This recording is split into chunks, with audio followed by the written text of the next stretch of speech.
Yeah.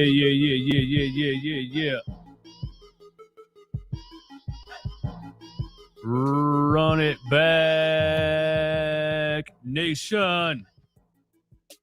What is good? It is I, DJ Eastwood. This is Sixers post-game live presented by HelloFresh. Thank you for being here, everybody. Shout out to everybody in the chat already. Shout out to the members. Shout out to the Sixers sickos, man, that watched a Sixers Atlanta Hawks game on a Friday night. No Trae Young in this one, but there are some things to talk about. Some things happened, some things that we liked, some things that we didn't like. It was a little bit of a back and forth in certain moments. The second quarter was maybe the worst quarter we've played this season. But kind of just like the Wizards game, and the Wizards are much worse than the Atlanta Hawks, by the way, but kind of just like the Wizards game, you didn't really have a feeling that the Sixers were going to lose the game. You just didn't have that feeling. Maybe slightly. Maybe I might have slightly had that feeling at a certain point in the fourth quarter. But you knew that they shouldn't lose it, right? You knew that they shouldn't lose it. Thank you for being in here. Thanks for joining the YouTube stream. Please hit the like button if you are in here. If you're watching it on replay, hit the like button. Also, subscribe to the channel if you're brand new. Turn your notification bell on so you don't miss any of these streams. If you're listening on Apple Podcasts or Spotify, give us a review. That would be greatly appreciated. Let's get into it, man. Sixers win 125-114. And a lot of the game was not pretty. A lot of the game was not pretty from a lot of the roster, mainly defensively in the first half / first three quarters, perimeter defense.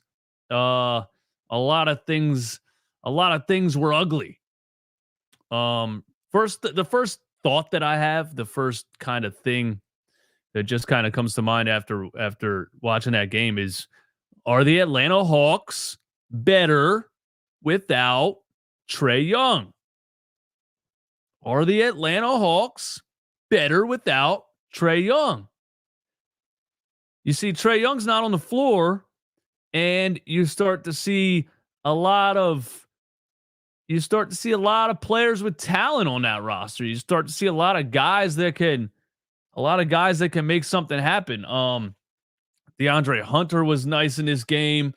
Bogdanović, Bogdanović plays like a superstar against the Sixers. Bogdanović was cooking us in large parts of this game, especially that second quarter. DeJounte Murray, I don't know how I feel about DeJounte Murray, man. Was he overrated out of San Antonio? I don't know how I feel about DeJounte Murray.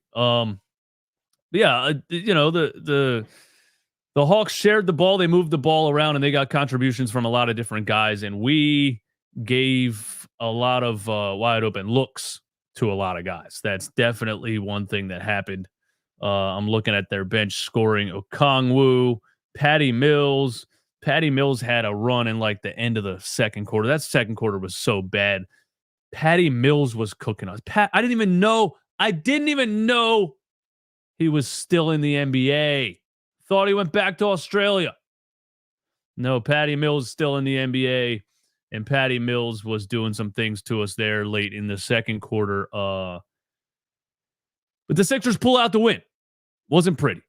I'm not gonna give the excuse of rust on this one. I didn't care about the Wizards game. I didn't care about the Wizards game at all. I said they hadn't played for 5 days. They had got some players back that hadn't played for 7 or 8 days. I didn't care about the Wizards game because I said they were rusty. It was a scrimmage to get their legs back under them and get their chemistry back up. I'm starting to care a little bit more now. I said if they struggle against the Atlanta Hawks, I'm going to start to care a little bit more. And they struggled against the Atlanta Hawks. They struggled. Now, the Atlanta Hawks are not the Washington Wizards, but the Atlanta Hawks are not good. They're 9-12. They were 9-11. They're just kind of a team. They're a meh team. MEH, meh. You know what I mean? They can beat you if you sleep. They can beat you if you have one of those games where you're asleep. They can beat you. So it's nice that the Sixers pulled it out, but I didn't like a lot of the game. But Joel Embiid, like I said, guys, the beginning of the season, and I said, just wait till the end of November, midway through December. Joel Embiid will be back to MVP form, and he'll be back to dominating the NBA, and he's doing that right now. The Wizards, it was like, yeah, it's the Washington Wizards. Of course he's going to drop 50. And it's still funny that we say things like, of course he's going to drop 50. You know what I mean? Do you know how good you have to be for somebody to say, of course you're going to drop 50 in an NBA game? Somebody replied on Twitter, shout out to you. I should have got your name, but somebody replied on the Twitter and said, good. Then I expect everybody to score 50 against the Wizards, right? If it's that easy. No, it's just that easy for Joel Embiid. Tonight against the Hawks, a little bit more of a defensive presence in the paint. Clint Capella, not much of a presence against Joel, but more than, Daniel Gafford and Mike Muscala, whoever the hell else was in there for the Wizards. So he has a little bit more of a challenge with Capella, and he does the same thing he did against the Wizards right when the game started. He said, I'm asserting myself right away. Down low, puts Capella under the basket first 5 seconds of the game and scores. Scores in the first 5 seconds again. Scores 9 points in the first 5 minutes of the game. So I love the getting out to a hot start for Joel Embiid and asserting himself early. Crashing the glass, offensive boards, putbacks, all that. 17 points in the first quarter for Joel Embiid. And we're like, man, he's going to go off for a 50 piece. He's going to have a back-to-back 50-point games. That would maybe the first center in NBA history to do that. Well, besides, Wilt the Stilt. Joel Embiid's 50-point games, by the way, are number 6. Abdul-Jabbar has 10, and Wilt Chamberlain has like 160 or something, or 68 of them, or whatever. But the second quarter comes around, and all the bad things happened. Everything bad that you could imagine happened in the second quarter.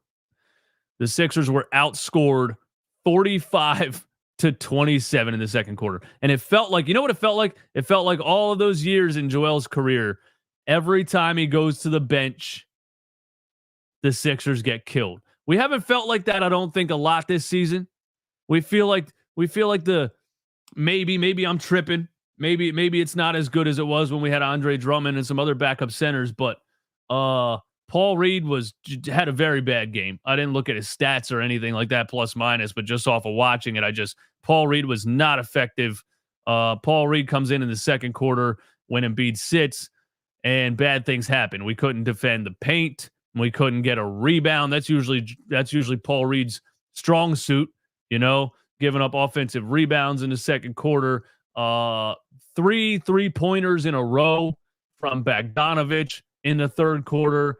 Patty Mills was cooking us at the second quarter. I'm talking about Patty Mills was making a little run in the second quarter. There was a play where Patty Mills scored and then stole an inbound pass from somebody and ran out to the 3-point line and hit another one. Paul Reed was fouling and turning the ball over, and the Hawks went on a 12-2 run to end the second quarter. The second quarter was, I would say, the Sixers' worst quarter of the season. Outscored 45-27 in the second quarter, and go into halftime, I think down 8, and they were up 10, 11, 12, 13, 14 in the first quarter. We really thought it was going to be, hey, we're finally going to get back to these like kind of blowout games where we take care of a lesser opponent and Joel can sit in the fourth quarter and we don't, it's a nice easy victory like we were doing in the first 9-10 so games in the beginning of the season. That didn't happen, because as soon as Joel sat down, the Hawks made a run, and a lot of it was, Paul Reed didn't have a good game. Paul Reed didn't come back in the game, by the way. Nick Nurse then went with Mo Bamba the entire second half. I'm pretty sure Paul Reed didn't come back in the game. If I'm wrong, correct me if I'm wrong. If I'm wrong, let me know. But I'm pretty sure Paul Reed didn't come back in the game in the second half after he struggled in the first half. Just turnovers, fouling, missing assignments in the paint, things like that. So the second quarter was atrocious. Maxey saved us a little bit in the second. I don't think Maxey scored in the first quarter at all. It was really all Joel Embiid in the first quarter. And then when Joel went to the bench and we started getting run on, Maxey was doing his best to try to keep us afloat there in the second quarter. You know what I mean? Attacking the rim when he could, getting some foul calls. Shot wasn't really falling in the first half for Maxey, but he was our only hope in that second quarter. It just didn't happen. Third quarter, we start to make a run. Kelly Oubre does some things in the third quarter, and even really in the second quarter, Kelly Oubre was part of our energy that kind of kept us alive. Kelly Oubre in the third quarter, 2 times in this game, I saw Kelly Oubre inject energy into the Sixers when they just looked flat, when they just looked like they were getting beat. They were getting beat, backdoor in the paint, giving up wide open threes, etc. They just looked flat energy-wise. Kelly Oubre twice, end of the third quarter, and when he came back in the fourth quarter, just injects energy into this team, man. Kelly Oubre just injects energy into the team. M3CC distracted me in the chat again, man. Every single time this dude comes in here, he gets put in timeout. Let me close the chat for a second. Kelly Oubre just injects energy into this team, defensively, offensively, everything. He's just the wing that you need. He's the wing that you need. He's the athletic guy that just does things. He just does things. He just makes things happen. Good things happen when Kelly Oubre's in the game. Just good things happen. It doesn't even have to be Kelly Oubre doing it. In the fourth quarter, Kelly Oubre comes back in the game for Tobias. When Tobias was struggling, Tobias had like 2 turnovers in a row or something, and Nurse pulled him out and put Oubre back in. And as soon as Oubre came in, Anthony Melton got a steal from behind and a fast break dunk. And I was like, I don't know. I just feel like that's just Kelly Oubre energy. He comes in the game and good things happen. Twice he came in the game, injected energy into this team. I just love Kelly Oubre. I love Kelly Oubre. I don't know what to say. He fractures a rib in an alleged car accident. Comes back 3 weeks later, and he's still like the third best player on the team. Shout out to Tobias Harris. That's a stray. That is what they call a stray. Tobias, you just got hit with one. Kelly Oubre fractured a rib, came back 3 weeks later, and is better than you right away. He's just a perfect fit. He's what you would want a player like Tobias Harris to be. Which is kind of why it's so frustrating that you've had him on this team for so long, because he's just not the style of player that you really want to put next to Embiid. And we've been saying that for a couple of years. You don't really want that guy that's going to ISO and back a player down and run 20 seconds off the shot clock and isn't known as a high energy athletic guy or defender or fast break guy or whatever. But you sign him to a 5-year contract that you can't trade. So then you get Kelly Oubre and you're like, this is what we've been saying. This is the kind of guy that you should have been putting around Joel Embiid for years and years and years and years and years. Guys like Kelly Oubre and Nicholas Batum. You know what I mean? Then the fourth quarter starts. We go back and forth in the third quarter. We made a 12. We made a run at the end of the third. 12-0 run. End of the third. 12-2 run. 12. No, that was the Hawks in the second. We made a run in the third. Cut it closer after we were started the half. Down by 8 or something.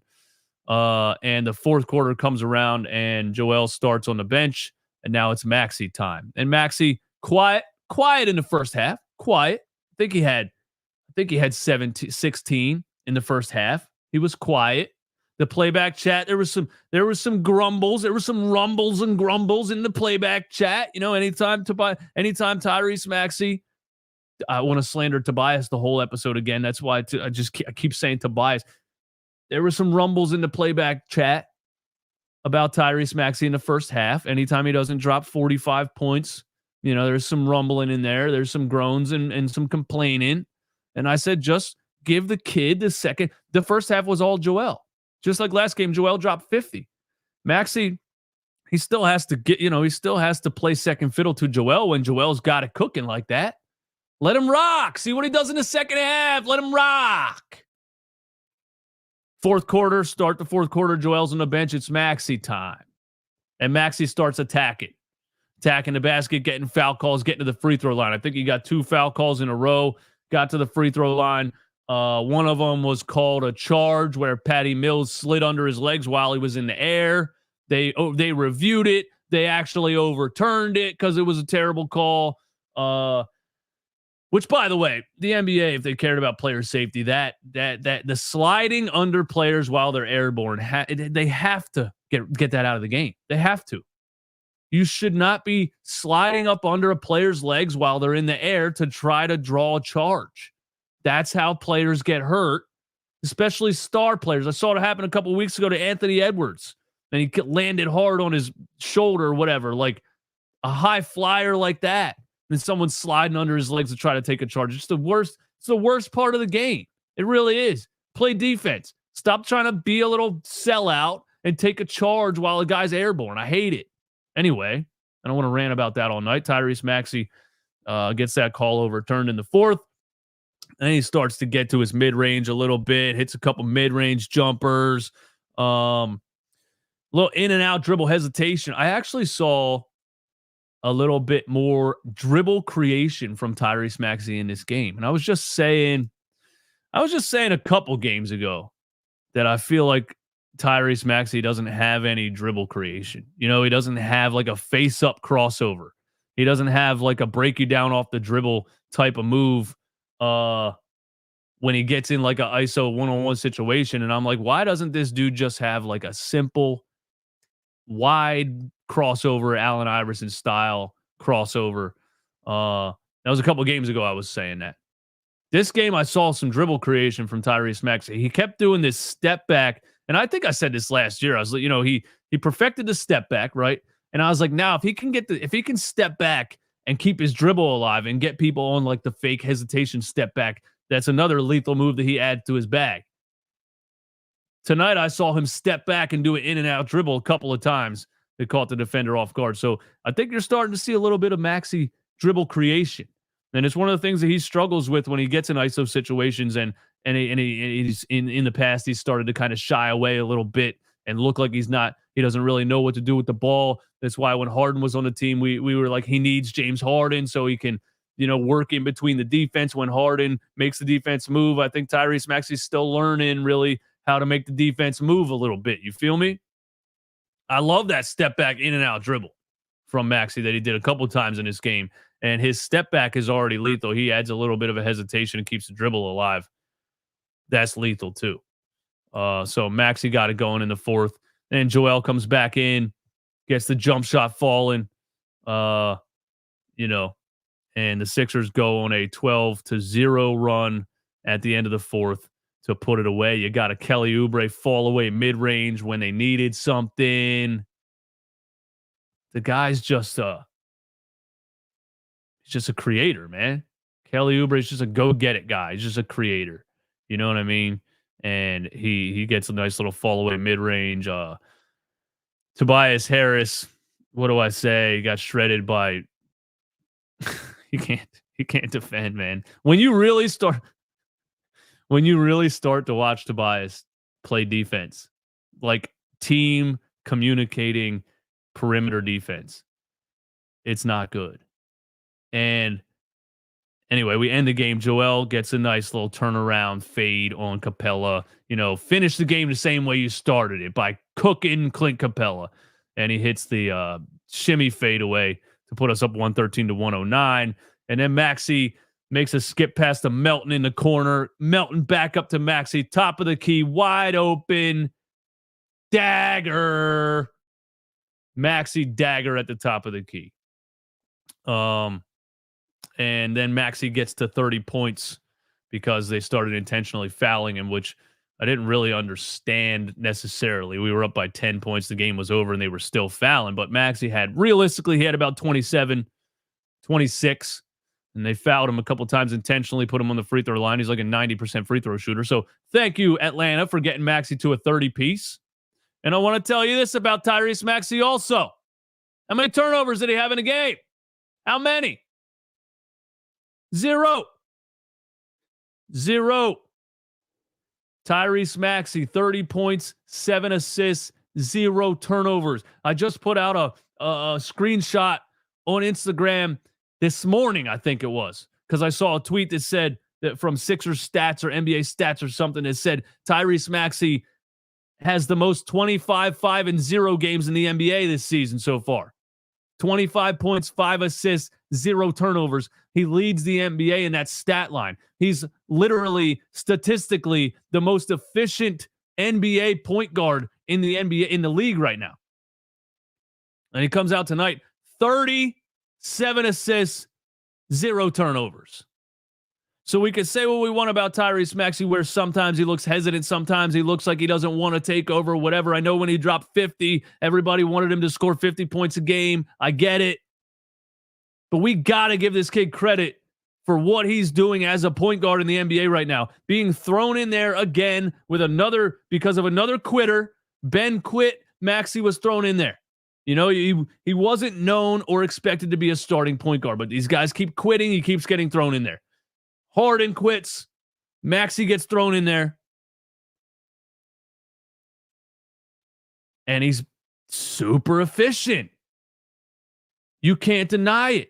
The most 25, 5, and 0 games. He's playing a smart game. He's making smart decisions, and he's not turning over the ball. Polesh in the chat. Did you just try to say Maxey is more efficient than Tyrese Halliburton?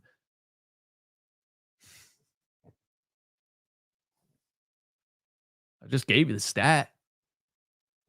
Did I say he's playing better than Tyrese Halliburton? Did I say he's a better point guard than Tyrese Halliburton? Absolutely not. Of course not. Tyrese Halliburton's playing out of his mind.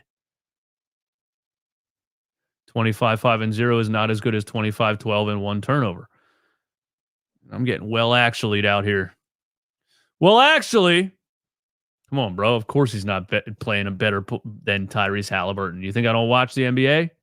I'm saying we got to give him credit for how efficient he has been as a point guard, being thrown in there, not being expected to be a facilitating floor general type of point guard. That's all I'm saying. We got to give Maxey credit for how good he's playing and not turning the ball over.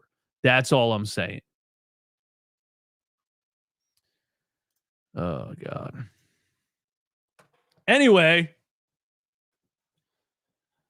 what else I want to say, man? There's definitely some other things I want to say before I got well actually in the chat 16 times in a row. What you guys talking about in the chat, man? Fast out loud. Hallie is an animal, but Maxey is playing at a high level of ball. Exactly. That's all I'm saying. That's all I'm saying. Abby LM, don't understand all the Tobias hate. Tobias Harris is just looking like he's not really helping the team right now for like what they look like they need. You know what I'm saying? I'm going to get to the stats in a minute or two. I'm going to go over a couple more things that I want to say in a minute or two. But first, I got to let you know this episode of Run It Back Philly Sixers Postgame Live is brought to you by HelloFresh. Say hello to a stressless holiday season with the help of HelloFresh. Skip the grocery store and save time with easy, tasty recipes delivered to your door. After a full day of work, there's still so much to do. Some days it feels like eating a wholesome dinner is next to impossible. But with HelloFresh, you can turn busy weeknights into memorable meal times with delicious and practical options designed to save you time. I personally like HelloFresh's 15-minute meals because I cook, but I don't like to cook. You know what I'm saying? I got shit to do. I can't be out here grocery shopping all these ingredients, everything in the damn one of the aisles, buying garlic or something like that. Like, I can't do that. HelloFresh, man. Everything gets delivered to my door. I pick all the rest. I pick the stuff I want. They deliver it to my door. I cook it. It's that simple. Go to HelloFresh.com/runitbackfree and use code runitbackfree for free breakfast for life. One breakfast item per box while subscription is active. That's free breakfast for life at HelloFresh.com/runitbackfree with code runitbackfree. HelloFresh, America's #1 meal kit. Now let's get back to business. Tobias Harris just looks like he doesn't fit anything. He's not helping. He looks like the odd man out. It's all it is. And when you see a guy like Kelly Oubre who really fills in the blanks, and you see a guy like Nicholas Batum who really fills in the blanks, and they do the little things well. They're just such good role players. They know their role, they play their role, and it just helps Embiid and Maxey so much playing those roles. I don't know what Tobias Harris's problem is, that there's not a thing that he's great at. He's just a guy. And the problem has always been he's a $40 million guy. He's just a guy out there who's not really doing a whole lot to affect the game positively. And sometimes he affects the game very negatively, like the end of the Boston Celtics game. He's just a guy, and he's being paid too much. That's the Tobias hate. That's my take on it. I'm probably one of the biggest Tobias haters on the planet. I haven't been able to stand watching him play basketball for a long time. I don't like his style. It's boring. It's predictable. It's annoying. He's not quick enough. He doesn't have a move off the dribble in an ISO situation. He plays the game weak a lot of times. He doesn't go hard. He shies away from contact. He misses layups. He's 6'8". He doesn't dunk the ball. In this game, in the first half, he had a little bit of a run where he was actually playing physical, went into the chest of a defender, got a foul call, got an and one, dunked the ball a couple times, fast break, two hands. But Tobias Harris also, you can tell when he's like reminding himself, or somebody else is reminding him, maybe Nick Nurse is reminding him, hey, go play physical, go play strong, go use your body, go finish, go fight for rebounds. And then he'll do that for 2 or 3 games. And then he just kind of reverts back into what he naturally is, which is just not, he doesn't have that dog in him, man. He just doesn't. And it's not his fault he got paid that money. I wouldn't have said no to that money either. But you signed that contract. Expectations came along with that contract, and you have completely missed on those expectations. It is what it is with Tobias Harris. Now, last game when Kelly Oubre came back, he was affecting the game greatly, like Kelly Oubre does in all different facets of the game, defense to offense, and creating shots on the offensive end and giving you a spark when you need it. And he wasn't in the finishing lineup against the Wizards. And I said, I need Kelly Oubre to be in the finishing lineup in these games. He's just too good of a piece. He fits too well to not have him in at the end of the game. And I said, what is Nurse going to do? What's the answer? Is he actually going to put Tobias Harris on the bench at the end of a game to play Kelly Oubre? I can't imagine that happening. I had the conversation with Romp on Twitter last night. I think I was talking to Romp on there. And he said that's just never going to happen with a guy with that size of a contract. And tonight, Kelly Oubre goes out in the fourth, comes back in with about 4 minutes left in the game. Batum goes to the bench. At first, I was like, whoa, did he just bench Tobias Harris? Because in the first half, he pulled Tobias out for Oubre. And I was like, did he just bench Tobias Harris? And then I saw Tobias still on the floor. I'm like, oh, okay. It was gonna be a big topic. It was gonna be a big, like, holy hell, wake up call type of thing. It didn't happen though. He put Batum on the bench. He did make sure he brought Kelly Oubre back in. And I love that because Kelly Oubre was affecting the game in the first half and in the third quarter, and it had some of the nice plays in the fourth quarter. And I thought it was good that Nick Nurse said, I gotta get Oubre. I gotta get Oubre on the floor.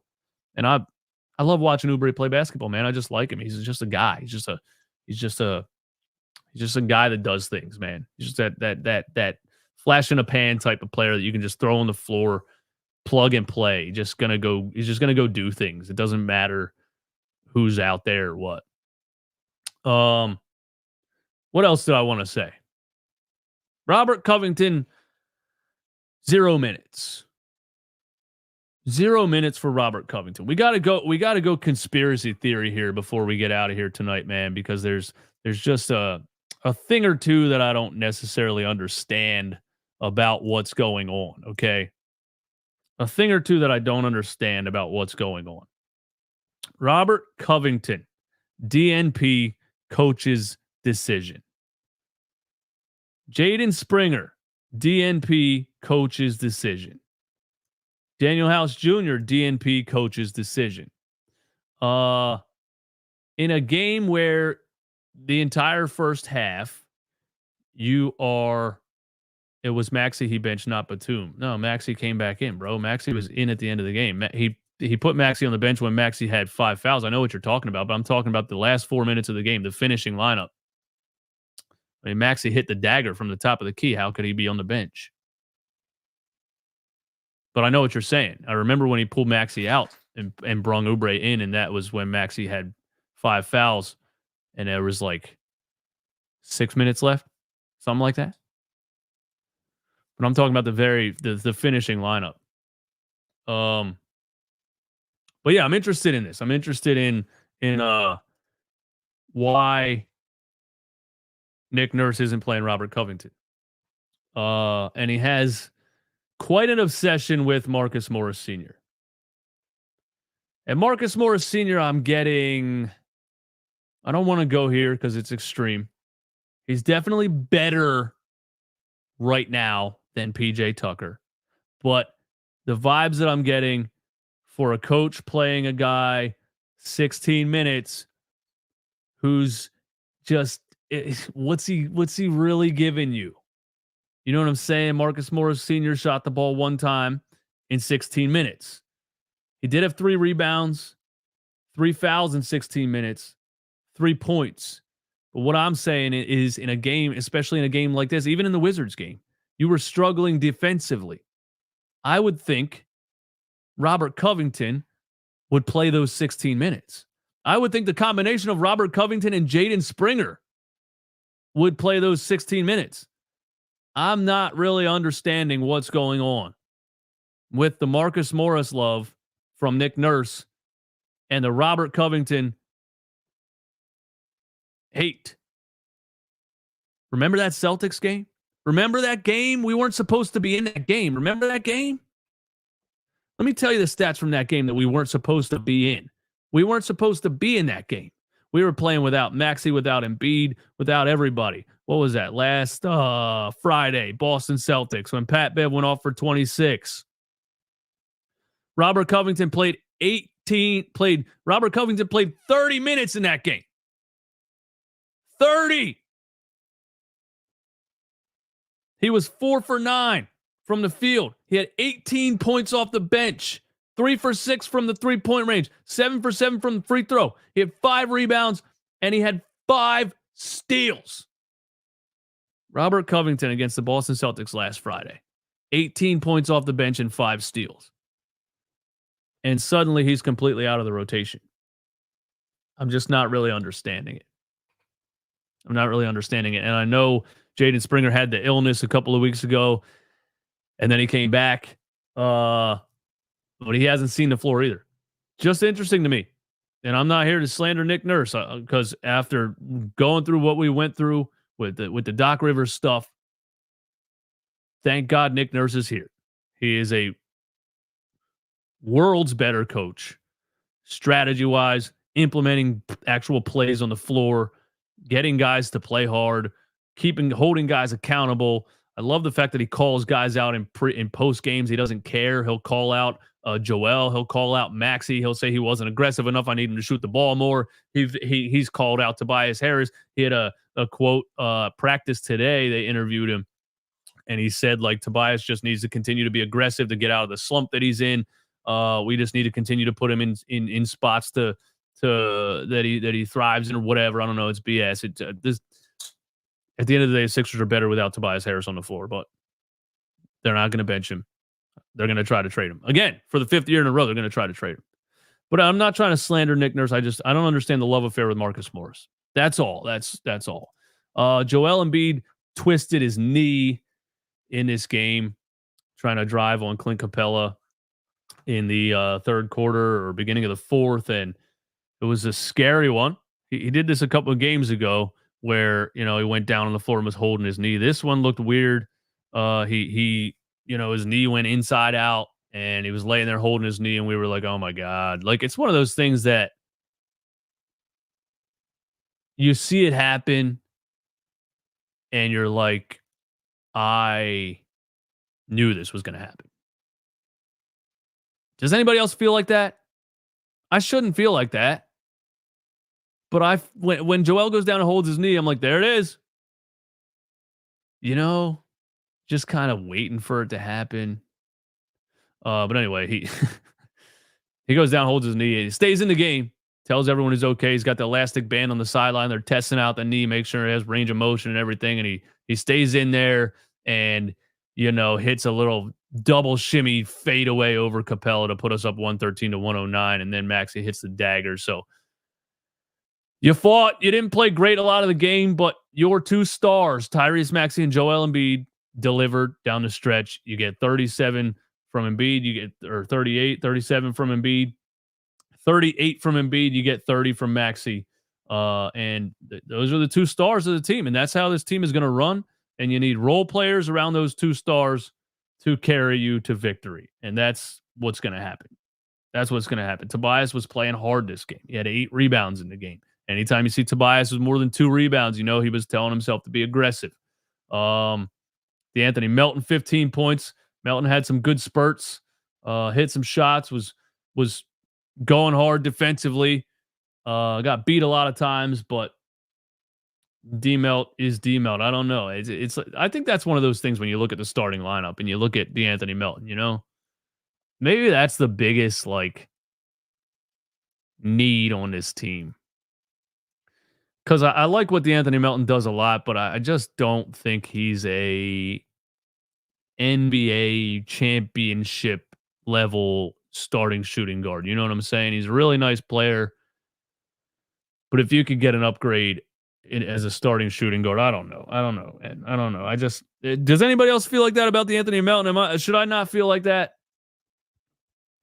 Like, I just feel like he's a bench guy.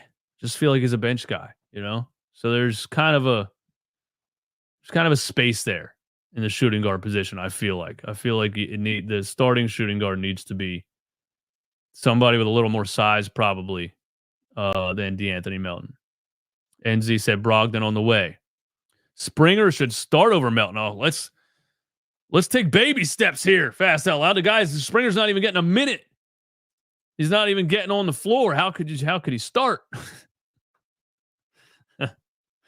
And Springer's raw. Springer's raw offensively, man. Springer's raw offensively.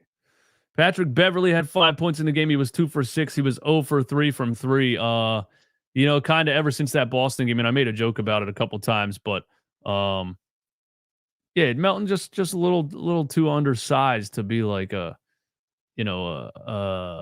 starting shooting guard. You know what I'm saying? You got to get somebody in there that's like a 6'5", 6'6" type of player. That'd be nice. I don't know who it is. But I love D-Melt. I've loved D-Melt ever since he got here. Mr. Do Something, and now really Kelly Oubre is my new Mr. Do Something, by the way. He just does things when he comes in the game, but I guess Melton does too. I just kind of have gotten used to it. Before they traded for DeAnthony Melton last year, we had no Mr. Do Somethings. Remember that? That's why we were so excited for him, because we're like, wow, there's a basketball player on the floor. Somebody that can dribble, pass, and shoot, play defense, just does things.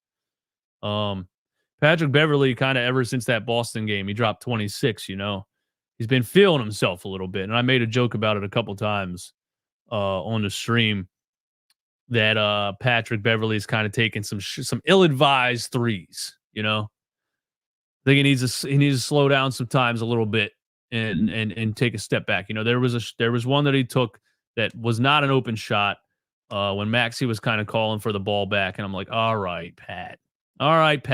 You had a career game against the Boston Celtics. You're not a sniper. Okay, let's calm down, get back to playing your role, which is hustle, be scrappy, be that dog guy, but damn, give the ball back to Maxey, damn it. But I love Patrick Beverley, man. What's not to love about him? Mo Bamba came in the game because Paul Reed was just very bad in the first half. And I guess Mo Bamba didn't completely kill you. He was, I guess that's what I'll say. Like, it's not like he stood out or did anything. I don't think he scored. No, he had 0 points, 3 rebounds. He only played 5 minutes. Who the hell played all the center backups? Well, I guess there was only 5 backup center minutes in the second half. Joel played, I don't know. It's hard to tell. I guess they were rotating Morris in there in certain lineups. But Bamba came in and he didn't kill you. Because I've seen Mo Bamba come in a game and give up layup drills. Like he can't defend the rim whatsoever, you know? So Bamba didn't have a horrendous performance when he came in. I guess I'll say that. I would love to see Nick Nurse be able to get something out of Mo Bamba, but, you know, who knows, man? Who knows? There's definitely some spots on this roster that could be upgraded, and the trade deadline is February 8th. We will see what happens. But they pulled out the win, man. I'm not real happy with what they looked like the first half, and the second quarter was atrocious. There's 2 games in a row now. You know, this wasn't the Washington Wizards. Atlanta's got some talent, and again, I can argue that they might be better without Trae Young. The ball moves more, and some of these players, start to be able to show what they can do. Who's a player off the damn deep bench? Trent Forrest.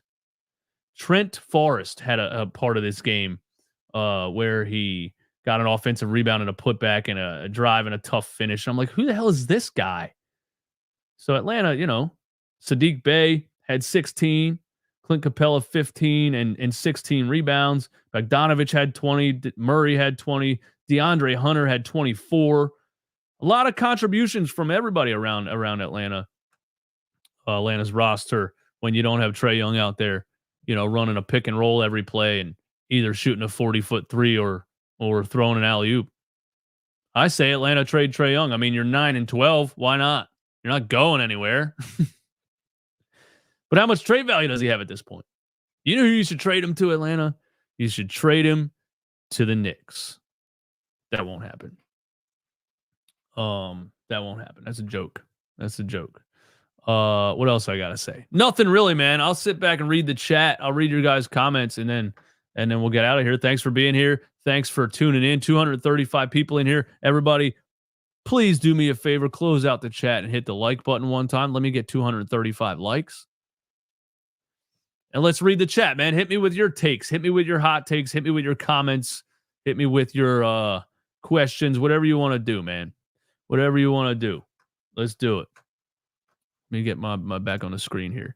What we got? Phil W. I do want Pat to stay aggressive, especially Tobias gonna play like a kid.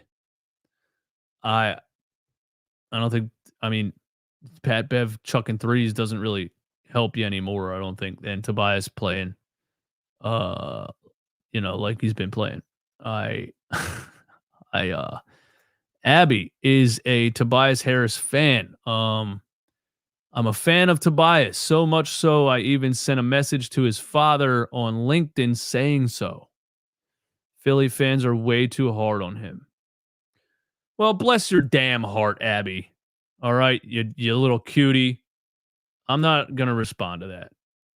Thanks for being here. You can just be that sweet little adorable Tobias Harris fan all you want, Abby. We're going to let you live. That's what we're going to do.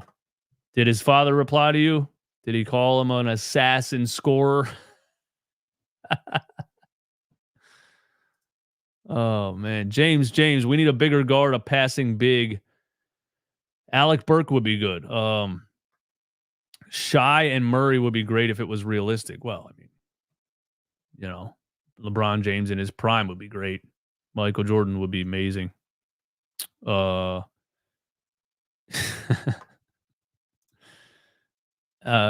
Harris is a good guy, but he just isn't what Philly needs at the moment. Yeah, that's all I'm trying to say. That's really all I'm trying to say. And that's been that way for Tobias for a long time. It's unfortunate that, you signed him to that contract. You tried to trade him every single year once you realized he wasn't just not a great fit next to Embiid with his style of play. That's the nicest way to put it. He's not a good fit next to Embiid with his style of play. That's just, I don't know. Trey, I'm nervous about Embiid's knee, honestly. I don't think I would worry about it, honestly. It looked like he twisted it a little bit. If it's sore, he's not going to play. That's for sure.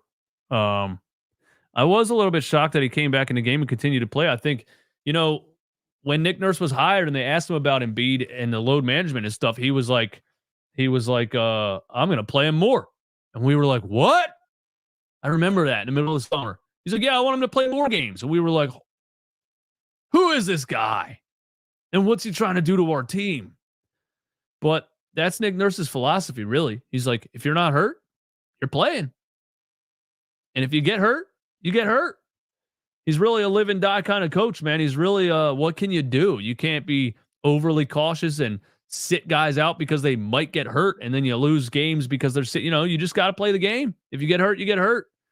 And again, we load managed Joel his whole career, and he got hurt anyway. So I respect what Nick Nurse is doing, because you load managed him his whole career. He still got hurt. What can you do? You just got to play.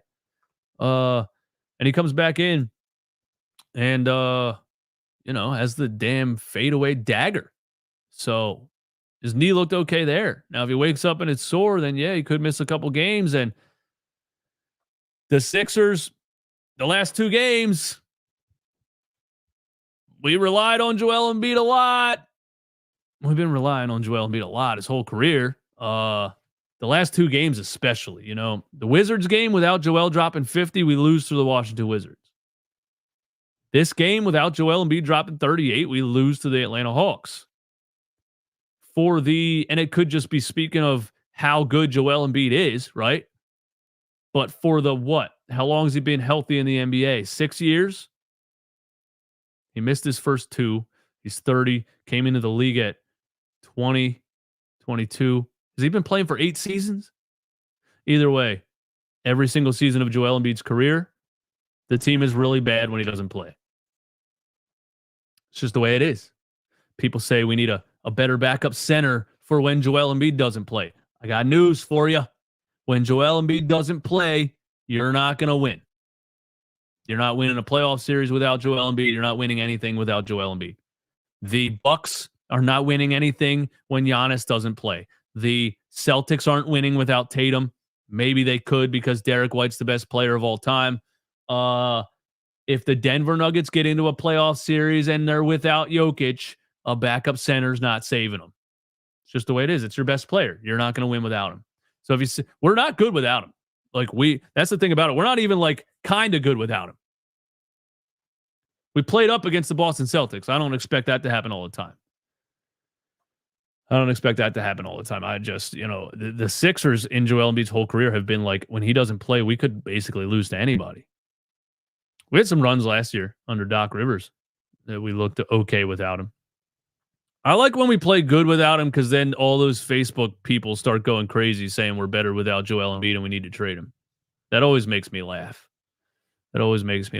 Prometheus. LaVine's trade value is the lowest right now with his injury. We got to trade Tobias Springer and a first for LaVine and Drummond. Oh, man. All right, Prometheus. Let's talk about it, man. Let's talk about it. Zach LaVine is an all-star shooting guard who has never elevated a team ever. I had a video saying basically if the Sixers were going to trade Zach LaVine, this is the trade package that I think would work. But the more I've seen of Zach LaVine this season, the less and less I want to pay him $50 million a year for the next 4 years. You see what I'm saying? There's only how many years left in Joel Embiid's prime? There's a max. Once you pay Maxey and you get rid of Tobias or sign him to a lesser contract, whatever it is, it's not going to be a max. We know that. He's not even a mid-level player right now. There's a max slot open for the Sixers. You got Embiid maxed out. You got Maxey maxed out. There's a max slot open, right? And that max slot is for the next 4 or 5 years. And that's probably the rest of Joel Embiid's prime. So that player that you put in that max slot, you have to be damn sure that that player is going to get you to the next level. Because that's the player you're putting at the 3 spot for the rest of Joel Embiid's prime. Zach LaVine, he can score when he's hot. When he's cold, woo!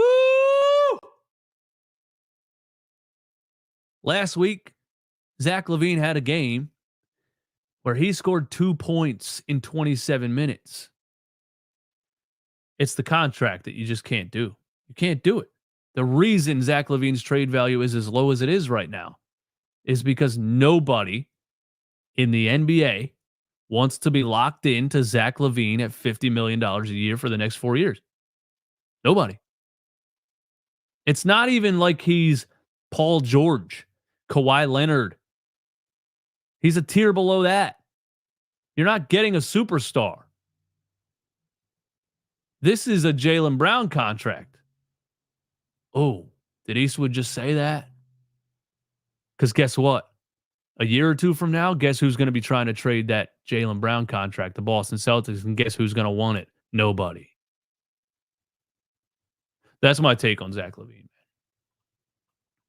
I just think it's much too risky. It's much too risky to sign to take on that long-term contract that nobody wants him. And he signed it because who's not going to sign that, right? And now he's probably praying to get out of Chicago because he wants to play for a contender, right? Him signing that contract has now worked against him because nobody else in the league wants to take on the contract. So he's making a shit ton of money, living a great life, but at the same time, he can't get out of Chicago because of the money that he's making. Maybe he gives back half of his contract. Hey, listen, I'll take half. I'll pay you guys back half of the money. I'll pay you half of the money to trade me. I don't know. Dr. Restitution. I think Tyus believes he's a starter and would rather play on bad teams for bigger bucks, but he still hasn't really earned that. Melton is a perfect backup guard for this team. I like Tyus Jones, man. You think Tyus likes playing for the Wizards? Oh, I don't think anybody likes playing for the Wizards. I don't even think Jordan Poole likes playing for the Wizards. I would like Tyus Jones, I think. OG Anunoby Lalamas, we've been talking about him for a while. Yeah.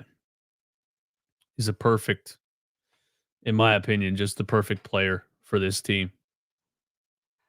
Big body defender who, when he gets the ball in his hands, can shoot a 3, can create off the dribble, can get all the way to the rim.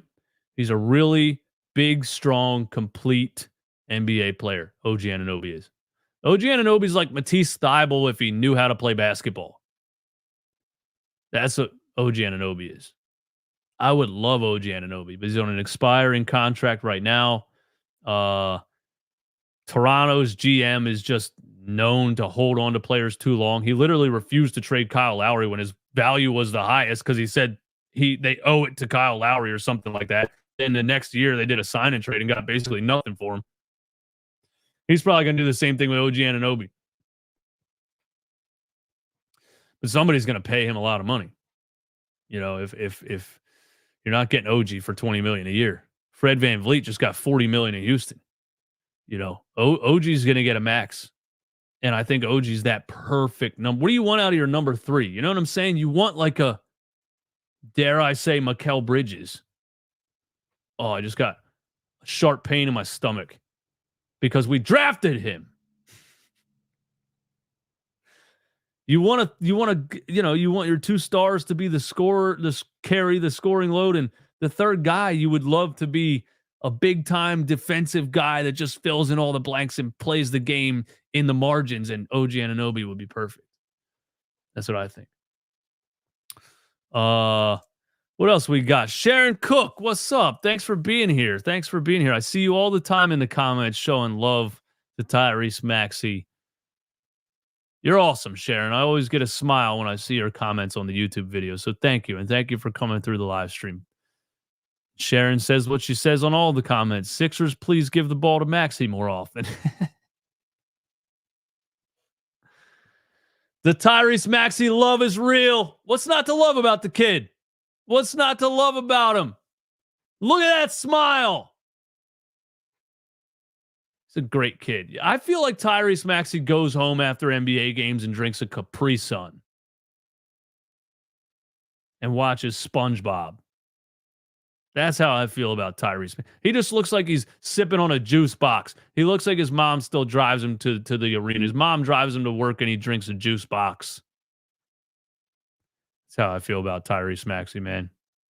Maybe that's just me getting older and feeling like everybody's a child. But I love Tyrese Maxey, man. What else you guys got in the chat, man? Hit me with something. Hit me with questions. Hit me with concerns. Hit me with something. Let's do Q&A for about 10 minutes, and then I'm out of here, man. Adding Tyus Jones off the bench also keeps your cap space open for next year. Yeah, that's another thing is to be, Joel plays such a finesse game that he can, if he stays healthy, he can probably play a lot longer than everybody expects. He can probably be in his prime a lot longer than everybody expects because he doesn't play an above-the-rim style of game. He has a fucking sweet, beautiful jump shot for a 7-footer. I will argue the prettiest jump shot a center has ever had in the game. And so even when Joel starts to slow down, if he stays healthy and he's like mid-30s, you know what I mean? Even when he starts to slow down, he's still going to be really, really good. So, yeah, you want to keep cap space open for next year because next year, Joel Embiid's still going to be an MVP candidate, and the year after that, and the year after that. My camera decides it's time to go, but it's not time to go yet. We're not leaving yet, camera. Joke's on you, man. Joke's on you, but I do got to open this to make sure it stays on. Hold on a second. There we go. What are the chances Tyrese makes an all-star team? Oh, he has to, doesn't he? Doesn't he? A 37-0 turnovers game has the most 25-5-0 games in the NBA so far. That's 25 points, 5 assists, and 0 turnovers, which means he's playing very efficiently, even though I got well-actually'd in the chat earlier for saying he's the most efficient point guard in the NBA. I'm talking about straight efficiency. Let's talk about what the word efficiency means. Guy came at me and said, how dare you say he's more efficient than Tyrese Halliburton? A 28, 12, and 1 turnover game is better. But it's not as efficient because he got a turnover. Yeah, it's a stretch. Yeah, it's a stretched out stat to say something nice. I'll give you that. But he's playing very, very efficient basketball, man. I think he should be an all-star. I think he should be. I think he outdid himself. I think he outdid himself a little bit when he dropped that 50 piece. I think the expectations for him to drop another 50 all the time is just too high. He's still giving the ball to Joel Embiid the entire game. That's what you're supposed to do when you have Joel Embiid on your team. Joel Embiid's a superstar. Joel Embiid is, he has the highest point per minute in NBA history. Joel Embiid right now is scoring just at a ridiculous rate. Just like he did last year, right around this time, and the year before, right around this time. So Tyrese Maxey still, plays number 2, man. It is what it is. Hey, Eastwood, how do you feel about Clarkson and Markkanen? Woo, man. Let me tell you something. I don't think it's possible, number 1. I just feel like Jordan Clarkson always gets re-signed for a lot of money. He's a great, 6 man of the year candidate all the time. Lauri Markkanen is incredible. And Lauri Markkanen would be an unbelievable fit on the Sixers team. He would be an unbelievable fit. I don't think it's possible. But if Daryl Morey somehow pulled off Jordan Clarkson and Lauri Markkanen, yeah. We're title contenders, bro. Get out of here. Get out of here with this. If that would happen, nobody even talk to me. Don't even talk. If that happens, don't even talk to me. We're title contenders. I already think the Bucks are beatable. I think the Celtics are beatable. You're telling me I get Jordan Clarkson and Lauri Markkanen next to Embiid and Maxey? Don't talk to me. We're winning the whole damn thing. I think that's a little bit unrealistic. especially with the Jazz, continuing to like rebuild, right? Why would they trade Lauri Markkanen? What's his contract looking like? I said this to RB the other night too. It's funny that nobody knew how good Lauri. Well, we knew how good Lauri Markkanen was supposed to be coming out of college, and then he went to the Chicago Bulls, and then he left the Chicago Bulls and was like, "Oh, look, Lauri Markkanen is as good as everyone thought he was going to be. He just had to get away from the Chicago Bulls." All NBA, not all star. DJ needs a producer. It's the dummy battery in my camera. I don't know. After a certain amount of time, it just dies, and then I have to turn it off and turn it back on. It's a cheap dummy battery I bought off of Amazon. I've been meaning to buy a better one, but I just never do it. I've just been dealing with it. Okay, what else we got, man? What team will Tobias Harris play for next season? The Shanghai Sharks. Shout out to China. No, I don't know, man. Probably the Detroit Pistons. Go back to where it all started and, end your career there in good old Detroit. City that, I don't know what they call it. I was going to say city that never sleeps, but that's not what they call it. That's Vegas. I don't know what they call Detroit. Eastwood, are we good enough to go all the way this year? I hope Embiid looked at what Giannis did and Jokic. He needs to go off during playoffs and not play soft. Big facts. Big facts. Big facts. Big facts. This is the year. This is the last year was a thing, but it was still the James Harden thing, and it was like Harden, oh, he looks good, and then it's like, oh my God, Harden looks like a fat, slow 47,000-year-old person. This year, it's like you got Maxey and Embiid. Both of you guys are cooking. You got this two-man game going. There's no excuse now of having a Harden ball hog or whatever the excuse was. Joel's the clear-cut leader of the team right now, the most dominant scorer in the NBA. This is the prove-it year. People were over it last year. There's a lot of people that aren't watching the Sixers right now because they said, I'm not watching it. I'm not watching the same thing. They're going to get bounced in the second round. This is a big-time prove-it year. Absolutely, for Joel Embiid. If he doesn't look, and he looked horrible in those closeout games last year against the Boston Celtics. I mean, he looked shook. He was getting defended by Malcolm Brogdon in the damn post. I was sick to my stomach that this guy was passing the ball with a point guard on him. Yeah, if he shows up in the playoffs and plays soft like he did, then everyone's going to be over it.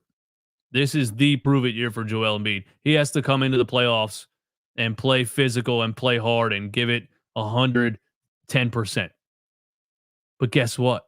He actually has a coach right now that has implemented a system that is making Joel's life so easy.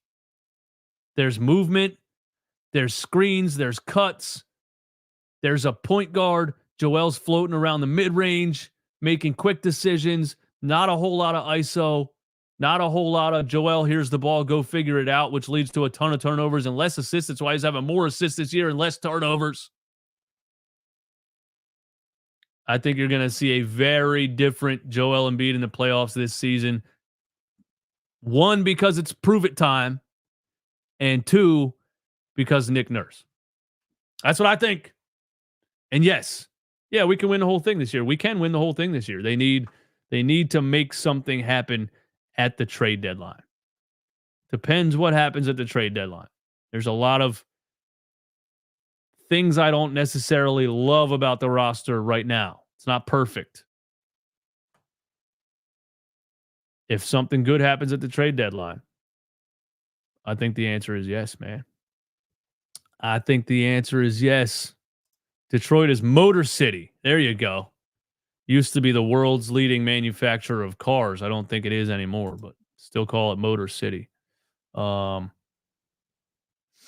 else we got, man? GG, what's going on? Long-time subscriber of the channel. Shout out to you. Last playoff in the second, Embiid was out of shape because he didn't play for 11 days. Then Doc Rivers cut the rotation down and increased his time. I I don't know, GG, man. That sounds like kind of an excuse to me, doesn't it? If Joel doesn't play for 11 days, should he get... All right, look. Can you get out of shape in 11 days?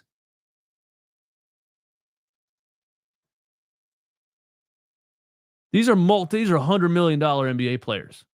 Even if Joel's not playing a game, should not he be waking up in the morning, walking down the hall of his $5 million high-rise condo and getting on an exercise bike? Like, what was he doing for 11 days, bro? I know Joel's not a James Harden. It's not like he was in a nightclub drinking liquor until 5 a.m. like that idiot. James Harden can get out of shape in 11 days, boy. He can do that. You give Harden 11 days, man. He's with Bun B eating cheeseburgers, drinking Cristal champagne in a damn strip club until 7 a.m. I understand basketball shape is different than staying active.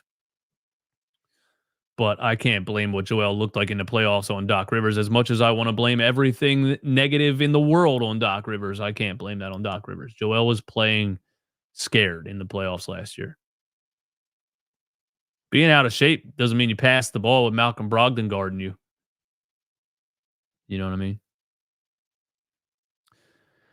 Anyway, I think that's all I got. Thanks for hanging out with me. It's been fun. I got a lot of caffeine in my system. It's almost 11 a.m. and I'm still amped up and screaming and shit. Abby, again, thanks for coming through and hanging out. I love everyone that comes through and watches and listens. And, even if we don't love Tobias as much as you do, thanks for being here. Nick Nurse coaches every game like it's a game 7. You get one more mid to high player and you guys will go all the way. He did it with the Raps with less of a bench. Shout out to that. Yeah, I'm out of here, man. You guys are awesome. Hit the like button. Thanks for tuning in. We'll be back on playback for the next Sixers game. 11 a.m. What's that? King of Spades. That's the bottle that Harden drinks till 5 a.m. Oh, it's 11 p.m. Damn, dude. Ended the show with a well, actually, man. Well, actually, it's 11 p.m. I'm going to break out the well, actually glasses on you guys, man. Yeah, it's 11 p.m. It's not 11 a.m. I think I'm going to go have myself a brewski, man. I'm not going to lie to you guys. I need a little bit of a wind down. It's kind of cold out, though. I don't really want to drive. I don't want to go outside. Damn. The dilemma.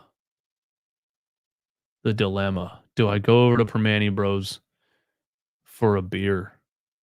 Yeah, sure. Why not? Sixers won. Thanks for tuning in. I'll see you guys soon. I'm out.